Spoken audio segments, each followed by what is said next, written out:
summer webinar series. Our goal is to bring Canadian digital politics to life. We appreciate the candidates from the Conservative Party taking the time to speak with our members, party members, and other engaged citizens. We thank you for joining us in what should be a very interesting webinar series. My name is Barb Shackleton, and I am the Confederation Club Director of Marketing and your host for today's webinar, with Derek Sloan, who will be introduced shortly. I will also be joined by Jerry Zhang and Stephen Cage, our Speakers Committee Chair. Jerry is our current president of the Confederation Club. But before we dive in, just a few items to mention. We are recording this webinar, so you will be able to share and listen to it on our website at confederationclub.ca. We also plan to poll and survey the audience, and we encourage you to participate. Your responses are completely anonymous, and we do appreciate your input. And if you wish to submit a question, we will have a Q&A later, so just pop it into the question box, and Stephen Cage, who will be our Q&A monitor, will attempt to get to as many questions as possible, and as time allows, so please ensure your questions are appropriate. And also, in an effort to transition to become a digital organization and bring Canadian digital politics to life, we are offering a free 6-month, no-obligation digital membership, so be sure to sign up at confederationclub.ca. And as I said, it's free, so you don't have a reason not to join. And finally, you can download our Conservative Race 2020 webinar brochure, which is located under the handout section. So let's dive in. For those of you who may or may not know about Confederation Club, a bit of background about our organization. The Confederation Club of Waterloo was founded in 1976 with Joe Clark as our first speaker, about a month before he became party leader. Our speakers include past Conservative and Progressive Conservative Prime Ministers, Brian Mulroney, Kim Campbell, and Stephen Harper. Our impressive speakers list from the past 44 years is available on our website at, you guessed it, confederationclub.ca. Looking to the future, we look forward to continuing the tradition of hosting Conservative Prime Ministers, whether digital or perhaps in person if circumstances allow. Waterloo Region has a proud history of electing Conservative MPs, sweeping every single Waterloo Region riding as recently as the 2008 and 2011 federal elections. However, in the most recent federal election of 2019, it was the Liberal Party which swept all 5 Waterloo Region ridings. We're looking for a party leader who will reverse this trend as an important step to winning the entire country. I also wanted to provide a bit of context for the Waterloo region because we definitely punch above our weight. As Canada's high-tech capital, we are home to Google's Canadian engineering headquarters, major Square and SAP offices, well-known scale-ups like North, recently acquired by Google, and homegrown world-class companies that include Shopify, Applyboard, Intelligent Surgery, Bidgerd, and my own amazing employer, Igloo Software, the world's top intranet. We boast a spectacular array of advanced manufacturing giants that include Toyota, Christie Digital, and ATS Automation tooling systems. And our wonderful Mennonite community entrenches a strong work ethic and community spirit, second to none. So if you're visiting Southern Ontario and you're looking for a day trip this summer, consider visiting the Waterloo region and our world famous St. Jacobs Market. Without further ado, I will now ask Jerry Zhang, President of the Confederation Club, and I should mention the 2019 Conservative candidate for the Waterloo riding, to formally introduce our guest speaker. Jerry, take it away. Thank you, Barb. I'd too like to welcome everybody to join our webinar. Our speaker today, Derek Sloan, is the current Member of Parliament for Hastings, Lennox, and Addington in Eastern Ontario, after he defeated the Liberal incumbent in the 2019 federal election. Mr. Sloan grew up just outside of Waterford in Southern Ontario. He earned a bachelor's degree in business. Then he started as a small business owner and an entrepreneur in the Oshawa area. He also attended law school at Queen's University and graduated with a Juris Doctor degree. So when asked in the interview in 2019 why he decided to pursue law, so Mr. Sloan said, because he was interested in, I quote, defending religious liberties against political correctness. Today, Mr. Sloan is a lawyer, husband, and father of 3 young children. In his spare time, he enjoys spending time with his family, being active outdoors, and being out in the woods with his chainsaw. Mr. Sloan's guiding principle is to do everything in his power to keep Canada a shining beacon of freedom and liberty, as it was intended to be. Ladies and gentlemen, I give you Derek Sloan. Derek, go ahead. Well, thank you so much for being here, and I was honored to be invited to be here, and thank you for explaining the illustrious history of your organization. If I'm guilty of anything in this race, it's being too specific. And a lot of times people say, you know, Derek, I'm really glad that you're giving us some real specifics. And maybe it's that I haven't been in politics long enough to sort of say a thing in a way that, you know, anybody on any side of an issue could find a way to agree with it. I believe that as conservatives, we have broad agreement on many issues and even on specifics. But where we differ is sort of, you know, how far can we go? What can we do that will help us win an election? And so what I have said is that we cannot let the Liberals write the rules of the game. We can't let them define the narrative. We have to define the narrative ourselves. We have to be smart, of course, but we also have to stand on conservative principles and refuse to back down. We can't let the media change the direction or write the rules of what we can say and what we can't say. And so I've been very outspoken and vocal on many things. I've had an opportunity in this race to face on many occasions the sheer force of the media across the country. And I've had opportunities where I've had a lot at risk, and I did not back down on things that I've said. So I'm going to go over my platform a little bit for those of you. I will try to keep my talk relatively short to be able to answer as many questions as possible. For those of you who've been on my webinars, I try to focus entirely on answering questions, and so I won't take too much of your time in terms of my introduction. So I am a current federal Conservative MP. Only 2 of the candidates right now are sitting in the House of Commons, myself and Aaron O'Toole. Both of our ridings are actually fairly close together, just down the highway from each other.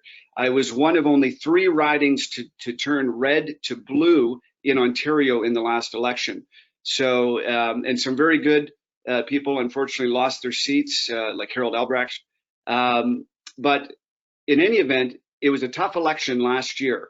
And the entire time during that election and after, I was thinking, you know, how could we have done this better? Because as we all know, we were poised. If there was ever a time where we should have destroyed Justin Trudeau and his Liberals, it was that election. We had, you know, obviously the blackface and things that came out during the election. We had the scandal that had been rolling on for months with SNC-Lavalin. We had all the usual things that come with Liberal governments in terms of, you know, spending and regional divisions and all these types of things. So it came as a shock to many of us when we did very poorly in Ontario. In fact, Justin Trudeau did better in Ontario in 2019 than he did in 2015 in terms of overall vote counts and things of that nature. So, you know, to many of us who said, well, goodness sakes, I mean, you know, we can kind of see how he did well in 2015, but how the heck did he do that well in 2019? I mean, you know, he had a lot of baggage with him in 2019 that he didn't have in 2015. And I actually think there's several things that we could have done differently. And one of those things is our communication.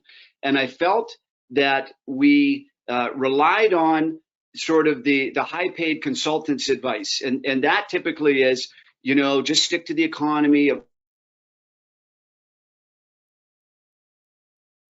Well, a lot of times controversy, and not that we should be seeking it, but a lot of times just standing on conservative values brings controversy that shines a light between us and other alternatives. So I think that we avoided controversy on many occasions, whether it was on, something simple like, not being willing to do interviews with news agencies like Rebel Media. Or even other things like when it came to, charges of racism and that avoiding controversy sends the worst message to everybody. For those people who are concerned about those controversial issues, it shows that you're not willing to stand on them. For those who think that you have, a hidden agenda or against your values, they don't really want to vote for you anyways. So we have to make sure that we have something to say on all issues that affect Canadians. The Liberals have something to say on everything. It doesn't matter if it's a controversial issue or not. In fact, they like controversial issues because they know that we prefer to shy away from them. So we need to have something reasonable and conservative to say about all of those types of issues. When it comes to specifically how to win, the plans that deal with issues that these people are facing. And I found in the last election, yes, we had some boutique tax credits, but we didn't have real plans to deal with urban issues. So one example of a plan that I have that's very specific is my housing plan. And we all know how much housing prices have gone up over the last 10 or 15 years I live 200 kilometers from Toronto, from downtown Toronto. Area that housing prices are going up for a variety of reasons, and I have a good plan to deal with that. It involves reducing the number of immigrants to the average level of immigration for developed countries, and Canada is much higher than that, so I want to bring this in line with that. It deals with seriously looking at unrestricted foreign purchasing of residential real estate. That's something we should have got a handle on decades ago, and we didn't. And the third prong is dealing with the money laundering that we're seeing.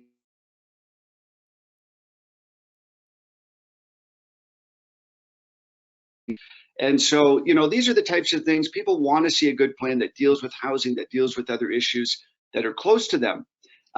When it comes to values issues, I have yet to meet a conservative that feels that the Liberals have it right when it comes to things like abortion or things like their conversion therapy bill. They have argued that their conversion therapy bill is the most progressive bill of its sort in the world.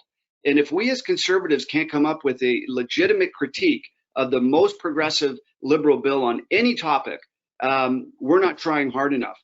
And the fact is that a lot of new Canadians are really skeptical, with this gender theory where, they're saying that, your kid might be a boy or it might be a girl or some combination of both. The new Canadians are really, really skeptical when it comes to the social engineering of their kids. And if a key component of his campaign, that didn't hurt him at all in the 905 or GTA. In fact, it helped him. He had all kinds of organizations that were coming out in support of his decision to do that. So there are the Liberals always overreach in every topic. And if we leave these topics alone, not only do we miss out on expanding our reach into other territories, there's a lot of new Canadians who have this idea that conservatives are, against them or they don't like new Canadians. And they look at the parties and they're like, well, I don't like the values of the Liberals, but at least they like me, and the Conservatives just want to cut taxes for the rich or something like that. If we have some real values issues that we can distinguish ourselves on, we can make inroads into those communities. We saw it with Doug Ford in 2018. We saw it in 2011 federally when Stephen Harper did a variety of things, like he stopped funding foreign abortions. And he made it clear that votes were free on issues of conscience in the House of Commons. We did quite well in the 905. So standing up, detriment at all. A detriment is when we acknowledge to one group, yeah, we have those values, but then to the other group say, no, but we're not going to do anything about it. I mean, that's the worst of both worlds. So we can absolutely stand on some of these things. The Liberals are way out of line when it comes to the types of things that they're pushing, and we can clearly have a conservative response to it. So when it comes to my policy, I'm going to start going into some specifics. And you'll all remember that I was one of the first people to criticize Canada's approach to dealing with the COVID-19 crisis.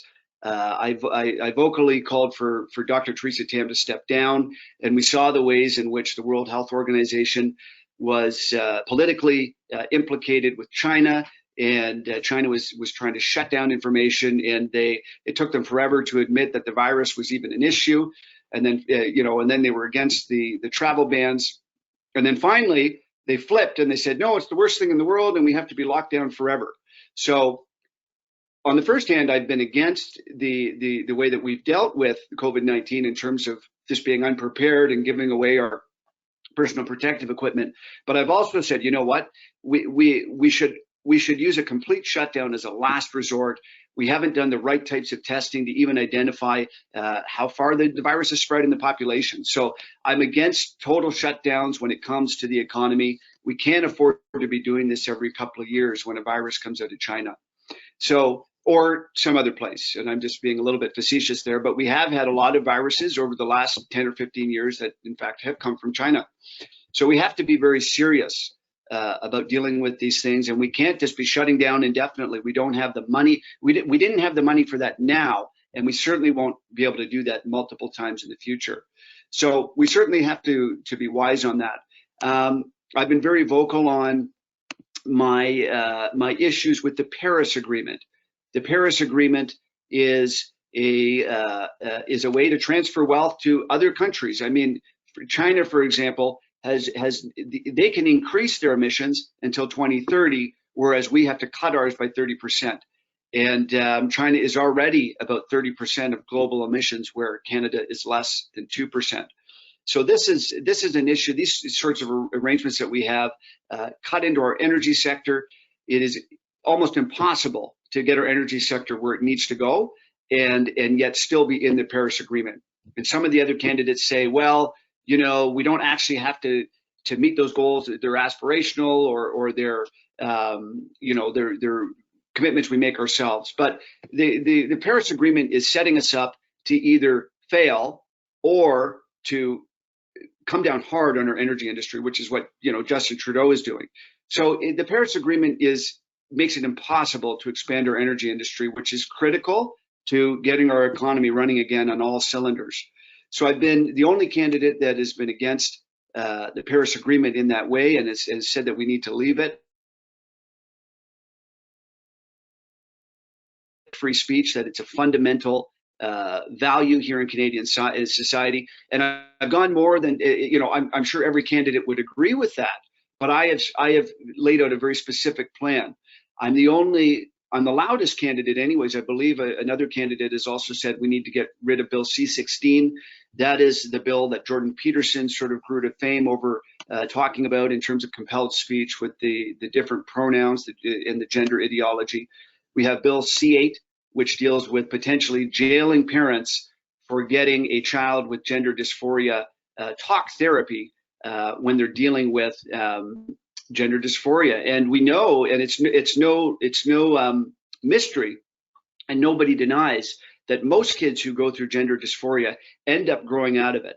So on average, and there's been a whole bunch of studies on this, about 80% or more of kids who identify as a different gender when they're growing up, if you let them just develop until they're, an adult, more than 80% of them will identify with their birth gender.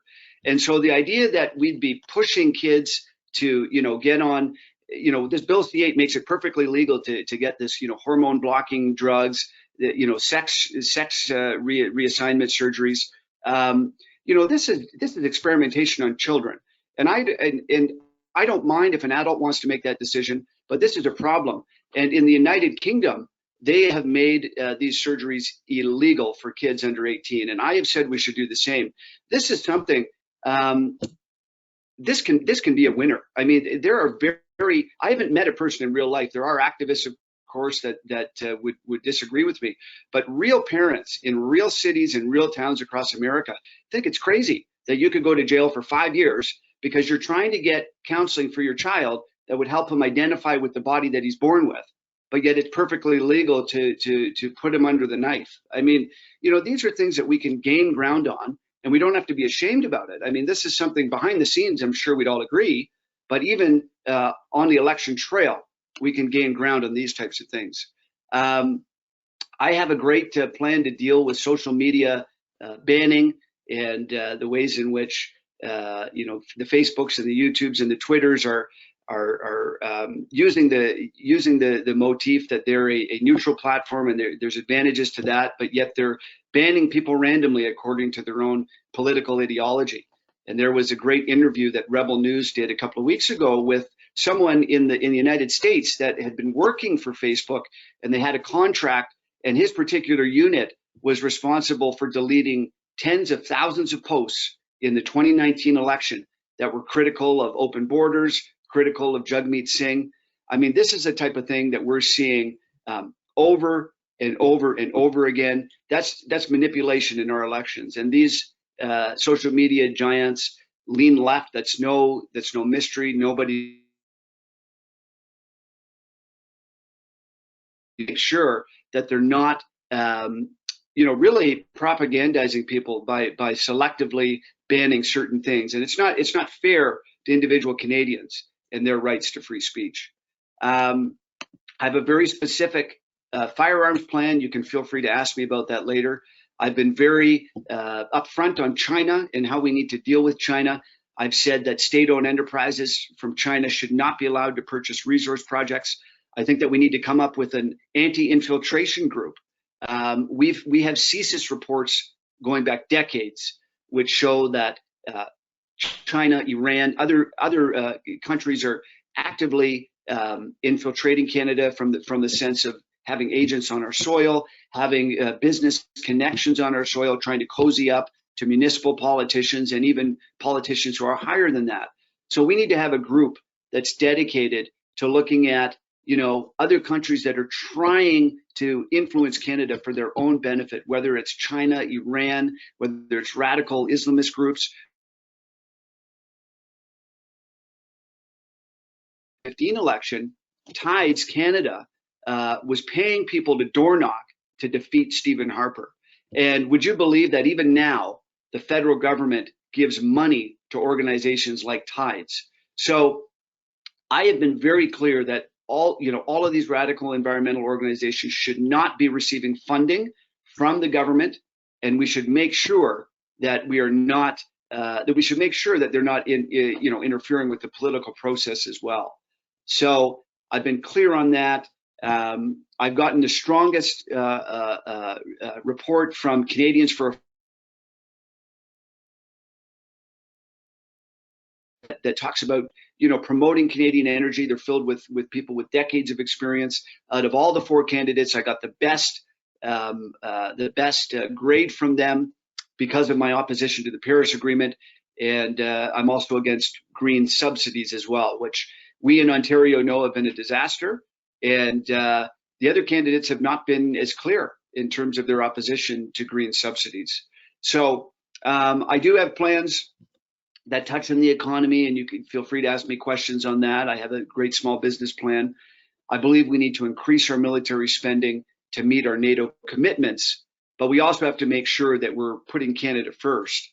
And so I have been clear on my opposition to the Mass Migration Compact, the United Nations Declaration on the Rights of Indigenous People. It's not because I'm against the Indigenous, but that particular agreement, when put into law, makes resource development all the murkier. We have great constitutional protections for consultation with Indigenous right now. We don't need to muddy the waters on that. I'm the only person that suggests we need to reduce immigration levels and give provinces more control over immigration. You know, we're seeing the majority of our immigrants going to just, a few key areas in Canada. We need to make sure we spread that out. We're seeing the number of immigrants in the GTA and surrounding areas really push the supply and demand out of whack when it comes to housing. And for anybody who doesn't, agree with me on that, the kind of the average conservative response is, well, just build more houses. Toronto was building more houses a couple of years ago than any housing units than any other city in North America. Toronto is growing quickly. And even then, a couple of years ago, we built about 27,000 housing units, and yet we had 150,000 new people settle in Toronto. So, our housing prices are not going to get down to where they should be unless we look at our immigration levels.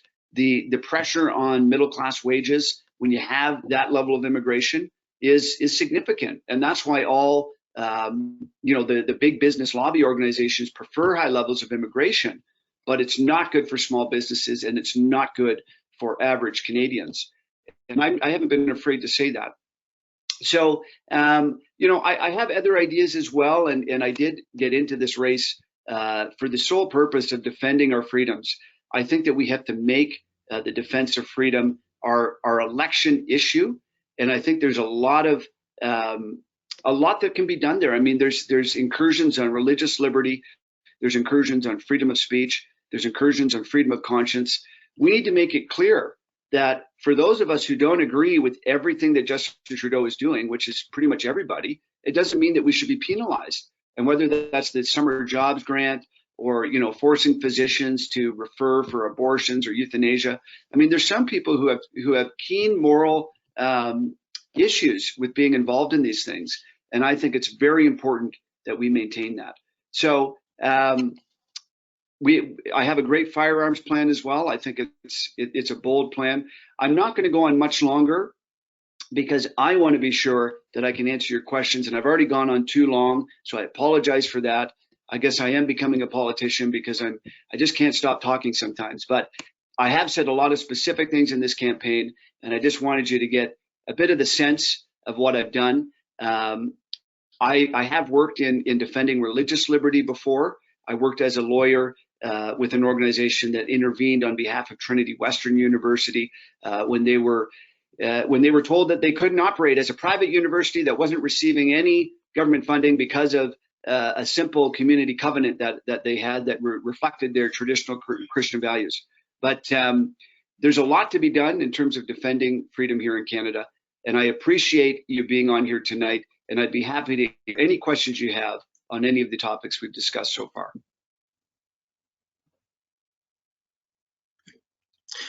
Great. Thanks, Derek, for your presentation. We are now moving to the question and answer phase of the webinar. Some questions were pre-submitted by Confederation Club members and other party members. If you'd like to ask Derek a question, please send your question through the question function. Our online attendance is quite large. It's about 300 right now. So please keep your questions short, no more than 2 to 3 sentences, so as we can get through as many questions as possible. So the first question, Canada now has a total debt of over $1 trillion and still growing. What would be your plan as Prime Minister for handling this? Well, we have to look at everything, and there's no magical way out of this, but there's a good conservative way out of this. And obviously part of it is reducing federal waste, which we need to be clear about that. And I feel that conservatives are too often using words like efficiencies and maximizing because they're afraid to actually talk about real cuts. But we do have to talk about that. The real way out of this, though, and there's nothing wrong with making cuts, but we also have to increase the size of our economy, increase revenues as well. And so I firmly believe that the first step to this, of course, is getting our energy sector back on track. And I've spoken a little bit about how to do that. Yes, we have to repeal the bills that Justin Trudeau brought in, Bill C-69, Bill C-48. But the Paris Agreement is a major issue when it comes to approving pipelines, approving energy development. We need to make it very clear that we are not going to be involved in these agreements that sort of tie our hands behind our back.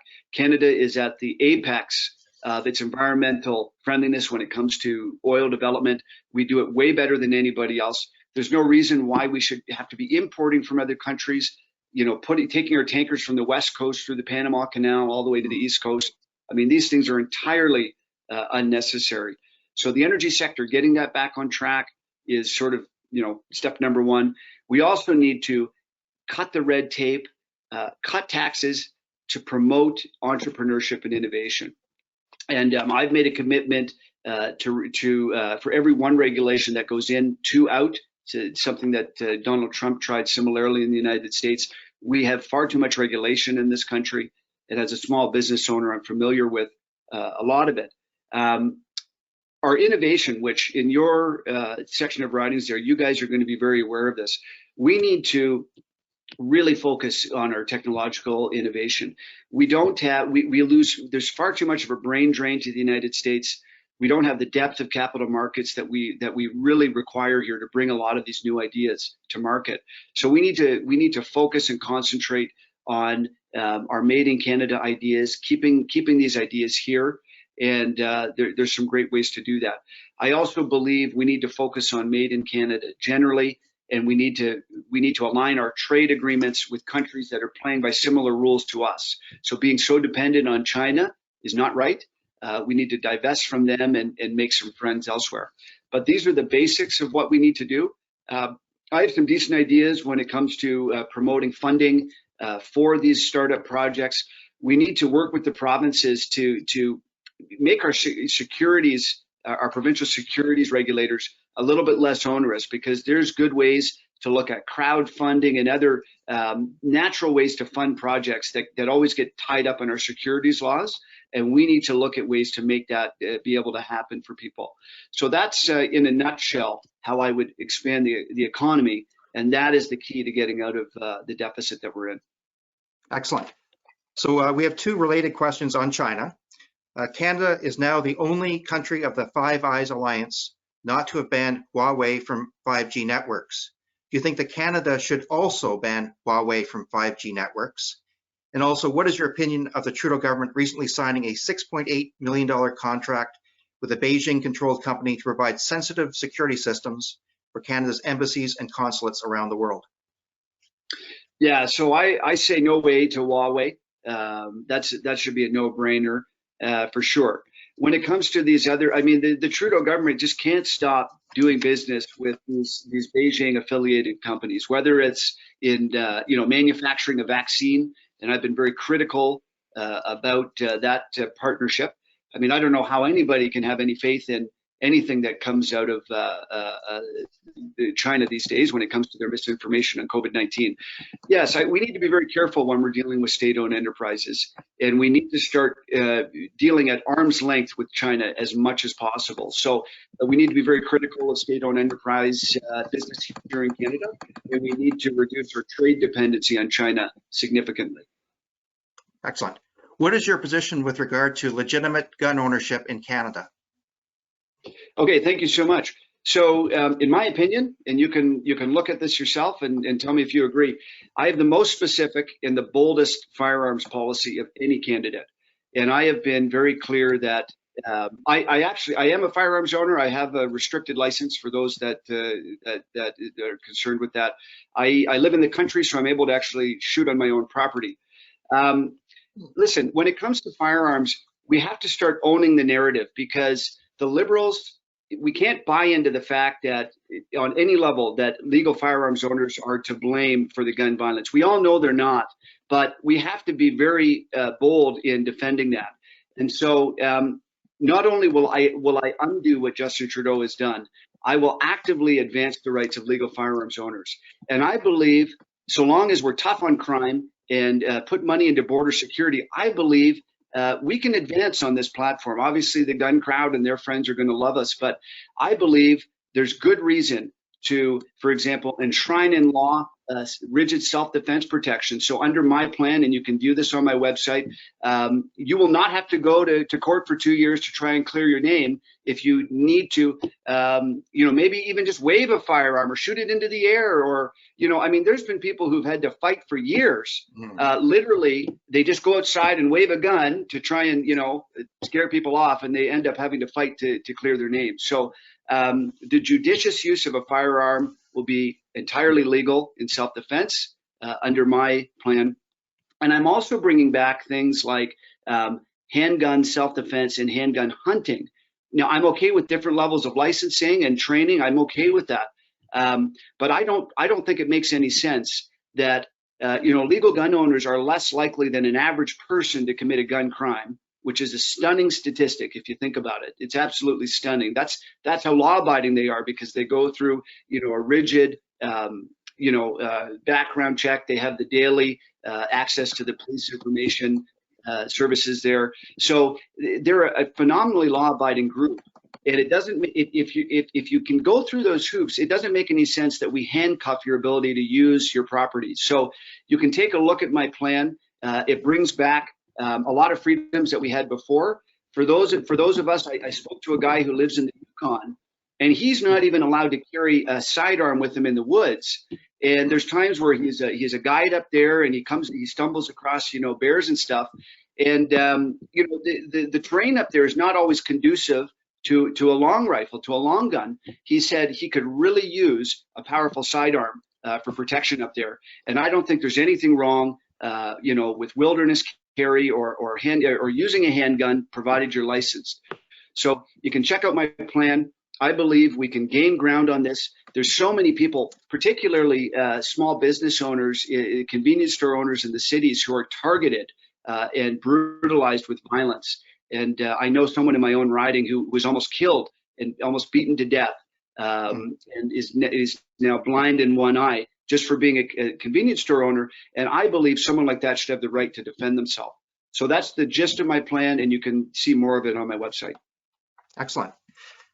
As Barb mentioned at the start of the webinar, as recently as the 2008 and 2011 federal elections, the Conservative Party swept all Waterloo Region seats. However, in the 2019 federal election, it was the Liberal Party that swept every riding in Waterloo Region.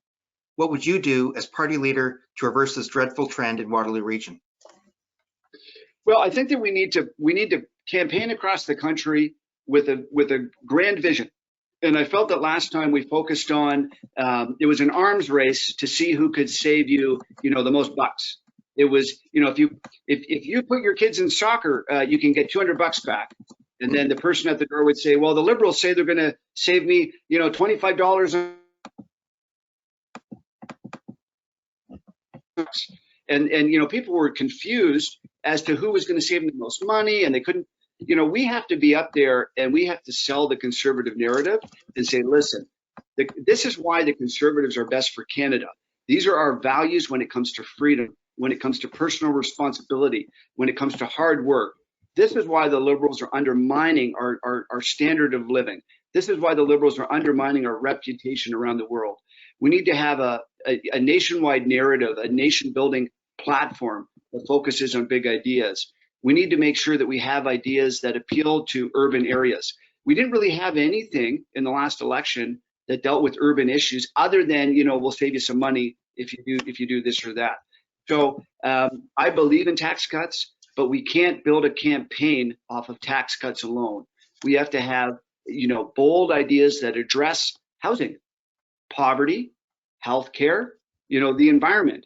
We need to have good ideas that touch on these things and that draw our country together. And I believe that we can do that. I also believe, like I mentioned earlier, I believe that we ignore values issues at our peril. And it doesn't mean that we have to, take the biggest hill or something, but we should have something to say. We should always be trying to take ground as the Conservative Party. And when the Liberals go out of whack, for example, I mentioned Bill C8 and Bill C16, we can have good, solid conservative responses to that. And a lot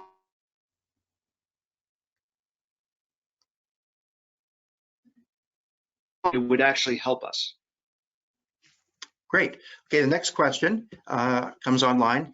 If you had been Prime Minister at the beginning of 2020, how would you have handled the COVID-19 pandemic differently? That's a really good question. So I would have, and I've been thinking about this quite a bit, I would have instituted travel bans very soon because we just didn't know what was going on. And countries like Taiwan got serious very quickly because they don't trust China. And Taiwan is only 100 miles off the coast of China. And at the end of, I mean, even now, I believe they've only had 6 or 7 deaths from COVID-19. So, you know, they took COVID-19 seriously from day one. They didn't really have to interrupt their economy all that much. They took it seriously. They did, you know, contact tracing and things like that. I believe personally that we should have taken this seriously early, but we needed to do the testing right away to determine how serious this virus is. And you know, the type of testing they're doing right now isn't really giving us that data. And because what they're doing is they're testing people who are sick. And initially they were testing the sickest of the sick. So this, you know, there's a lot of people that I know that were trying to get tested early on, even in February, March, April, May, and they couldn't. And so what that means is that the sickest of the sick were getting tested. And then we were extrapolating a death rate from the sickest of the sick. So we were getting, you know, 2%, 3%. You know, a 3% death rate is massive, and it warrants significant, significant government response. But now we're seeing, as we're doing, you know, broader, you know, immunological tests or serological tests, that most people who get COVID don't die. Many people don't even know they've had COVID. And when it comes to the danger levels, yes, people in the, you know, in the elderly and immunocompromised are certainly at risk, but the average person is not at tremendous risk of dying. And, you know, the difference between like a 0.3% death rate and a 3% death rate is massive. Now, 0.3% is high. That's about 3 times that of the seasonal flu, but it doesn't warrant shutting down the entire economy and spending, you know, $500 billion. So I think that we should have instituted some common sense measures. We could have maybe said, listen, you need to limit the number of people that you allow in your business, or you need to have some social distancing. We should have been very careful with our elderly communities, but we had to do the testing right away to determine what is even the death rate. And you know, I've been reading some very smart people from Stanford University and elsewhere who've been saying, listen, the kind of testing we're doing doesn't even give us good scientific information. And they used the population that was stuck on that cruise ship as a reasonable proxy for an actual death rate. And the death rate on that ship was about 1%. But you have to remember that that was predominantly seniors on that ship. So, you know, the death rates that we've been told are much higher. And even the suggested number of people that are going to die, it was much higher early on. And I believe we could have had better data. So, you know, whenever we're facing something like this, we got to get the data right away. And, you know, we're kind of in this, even now, we're not getting the type of data that we need. So we need to respond quickly, but then keep responding. I mean, you know, we responded late and now we're afraid to do anything. So you need to respond early, but then have an eye for the exit. And I felt that that was missing in this approach. Okay, excellent. What are your intentions relating to the abortion issue? Well, I have a pro-life plan, and people can see it, and it's on my website. It's very clear, and I believe that abortion is actually a prime topic that we can use to confound the liberals. I think that we're one of the only countries in the world that doesn't have any laws on abortion at all, and that's unusual. I mean, if you look at Europe and every other place, they've gone through the discussion in Parliament. They have laws, they have restrictions. You know, right now we have interesting things like, you know, if a criminal attacks someone who's pregnant, they don't get in trouble if they kill the fetus, right? Because the fetus doesn't have status in Canadian law. So there's things like that. There's things like I saw a case in law school where someone was in a car accident and their fetus was injured, but subsequently born alive, and the mother had tens of thousands of dollars that she had to spend on this child's ongoing health concerns over the years. And she went to court to get insurance money to help the child.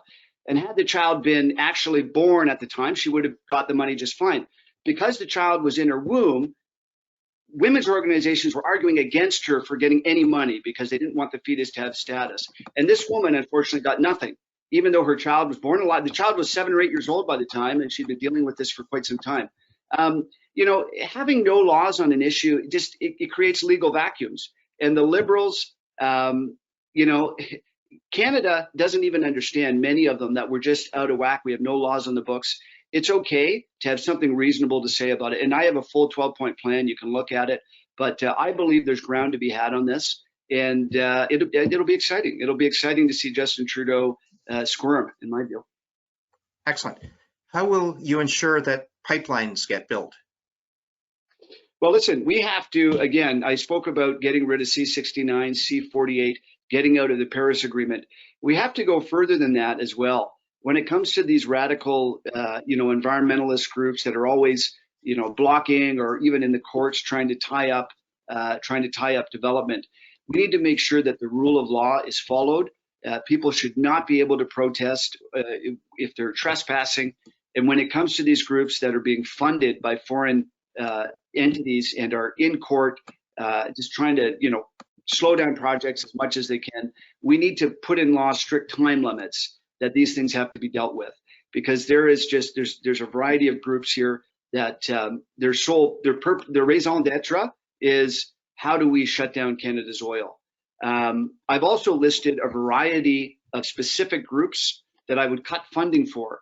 The group formerly known as TIDES, World Wildlife Federation, the Sierra Club.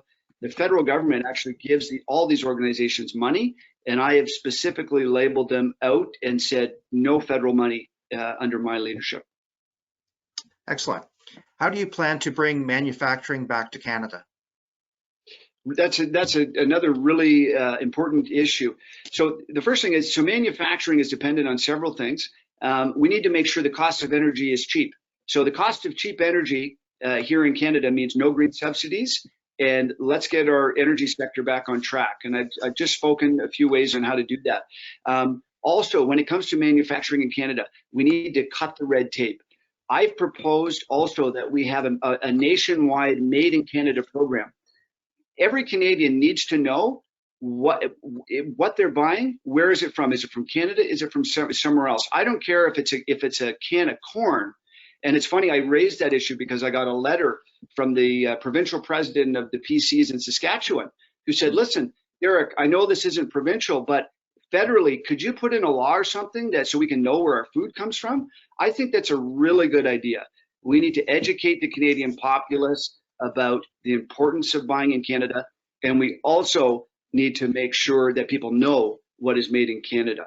Other countries like Germany have been able to have a homegrown made in Germany, been very successful by differentiating themselves on quality. And I believe we can do that here. I was involved in the furniture industry before, which we used to have a strong made in Canada furniture industry, not so strong anymore. It was decimated by, China and other places. So I think we can bring back made in Canada based on quality differentiation. And frankly, when we're looking at trade agreements, if countries aren't playing by the same rules, they need to be cut off. And China is a good example. They're flooding our markets. They're manipulating currency. They're stealing intellectual property. I mean, we have to draw strict lines when it comes to dealing with countries like that. Excellent. Apparently, we have a large number of attendees tonight from Saskatchewan. Can you discuss your agricultural platform? Great, thank you so much. So I live in a rural riding, and for those who are curious, I have dairy, I have beef, I have normal cash cropping in my riding. I am in favor of supply management. I'm not saying it's maybe the best of all systems, but I will say that other countries subsidize their systems significantly, and we have to make sure that our farmers can compete. I believe that we need to put food security at the highest level. I think that we need to make sure that our farmers are always in a position where they can reap a reward from their investment. And so I believe that we need to make sure that the market is fair for our farmers. I am in favor of supply management. I think that we need to do more to secure markets and to secure return on investment for our farmers. And we saw, a country like China who, just arbitrarily starts banning canola or pork or things of that nature. I mean, it just decimates our farmers. And, these people have put in their entire life into creating their business. And some people, they had half their net worth, rubbed out in a season. So we have to make sure that we have significant federal programs to deal with keeping our farmers afloat. I, of course, am a free market guy, but when it comes to food, we need to make sure that we put food security at the highest level of importance. Okay. We've had several online listeners ask, will you change the national anthem back to its proper form? You know what? I actually, I got that question before. I think what I might do, to be honest, I'm actually totally fine with the original anthem. I'm not the least bit offended by it, and I know that nobody here would be. I think maybe a good way to deal with that would be to do some sort of unofficial referendum or something on maybe a social media app. And if it got broad support, I'd be happy to change it back. Okay. A longtime Conservative Party member asked, one of the reasons for failing to win the 2019 federal election was a seeming lack of experienced people that Andrew Scheer had surrounding him. Are you willing to take the best people for the national campaign, not just the people that you're most familiar with? Yeah, I think that's really good, a really good plan. And, a lot of times I guess people just sort of, stack the positions with their friends. And I think we need to get the best and the brightest from all across the country, different walks of life, to inform that and make sure that we're communicating. There was a communication deficit when it came to dealing with different ridings. I know that we had issues dealing with the leader's office as well. So I believe we need to have people from all across the country that are actively engaged with individual ridings, because that's how we win. Okay, excellent.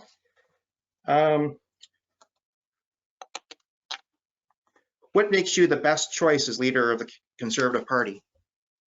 Sort of a broad question. Yes, of course. So I'll just go back to when I said what I said about Dr. Theresa Tam. It was a little bit maybe too early. I got slammed for 2 weeks, and I'm not going to get into the specifics, but there was politically correct elements in our own party that almost ended or attempted to end my tenure in caucus. And, I obviously didn't want to end the race early or any of those things, but I was talking with my wife, and we both agreed that I got into this to be the leader that I wanted to see, which is one that does not back down when the media comes against them and drives our narrative. And we decided I would not back down. I would not apologize. And I believe that's what Conservatives want to see. I've been the boldest advocate, the most specific advocate on all of our policies, whether it's firearms, whether it's China, whether it's terrorism. We didn't get to talk much about terrorism, but I've been the strongest on all of that. I don't believe in saying sorry if we haven't made a mistake. And I believe that we have to drive the narrative that we want to see in the country. We cannot water down our message until people are happy. We have to drive that narrative. And I've been, in my view, the boldest on that. I've had the most pushback. I've had the most assaults by the press. And you live through it, and honestly, it's helped me progress my campaign. So if you want a no apology Conservative who will not compromise our values and not back down, you're looking at them. And I think if you look at the messaging from other candidates, I like the other candidates, but I don't believe they've gone out on a limb and been as bold and specific as I have. Good. When do you think that the border should be reopened with the United States? Well, I personally think it should be open now, and I know that there's some concerns about infection down there. But frankly, people who wish to distance themselves or stay at home more, they're free to do that. But we need to have an avenue for commerce open for those who wish to do that, and that's been my concern with this whole shutdown to begin with. Okay, so we're almost out of time here. So do you have any final comments that you'd like to make? Closing comments? Sure. Well, thank you so much. And I'm sorry if we didn't get to answer every question. Feel free to go onto my website. You can look at different interviews I've done, different webinars I've done. And if there's any further questions you have, you can email my campaign and we'll do our best to get back to you. You know, I got into this not to, I got into politics, period. I would have been perfectly happy to run my own small business, but I saw the way in which the government was starting to come for our freedoms. And my sole purpose in this is to stand up for free speech and freedom of conscience and religious liberty, and to do everything in my power to advance conservative principles around the country. I will never back down when it comes to conservative principles. I believe we can fight the media and we can win. Obviously, we do it smart, but I am not in this to make a name for myself. I'm not in this to be popular. I am in this to advance this movement. I believe the conservative movement is the only hope for Canada, and I know for a fact that's what all of you believe as well. Our intensity as a movement has grown greater and greater, as we've seen what Justin Trudeau has done. And I am in this for the long haul, and I will never compromise. I can't be bought and sold. You can count on me to follow through on the values that I put forward. I want to thank your group, Steve, for inviting me, and I want to thank you so much for your excellent questions. Thank you so much, and God bless. Thank you. Well, I appreciate the opportunity to get to know you and your platform better. And I'll now ask our host, Barbara Shackleton, to formally thank you on behalf of the club. Thanks, Steve. On behalf of the Confederation Club, I would like to sincerely thank Derek Sloan for taking the time to speak to the Confederation Club, and we look forward to hosting you perhaps in person in the not so distant future. Before we close out, I'm just going to launch our poll, and I would request that if you folks participate, it is completely anonymous. And did this webinar assist you in deciding your vote? We are a data-driven organization. We like to get information so that we can be really good at providing valuable services to our community. And as we transition to be digital, this is going to be increasingly important. So if you want to continue responding, I think we're probably at time very soon.